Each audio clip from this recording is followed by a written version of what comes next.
నాన్నగారి పేరు పెంటయ్య.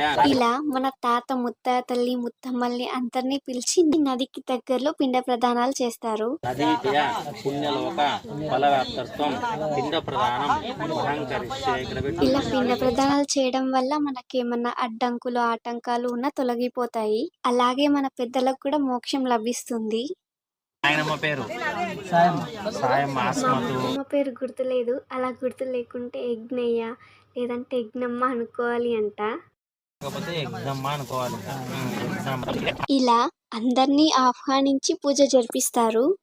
ఓన్లీ మన తాత ముత్తాతలకే కాదు, వాళ్ళకంటే ముందు తరాల వారికి కూడా సరి పూజ చేసినా సరే మన మొదటి తరం నుంచి ఇప్పటి తరం వరకు అందరికీ మోక్షం లభిస్తుంది.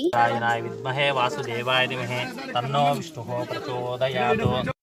పిండ ప్రదానం చేయడం అయితే అయిపోయింది. ఇప్పుడు తర్పణాలు వదులుతున్నారు.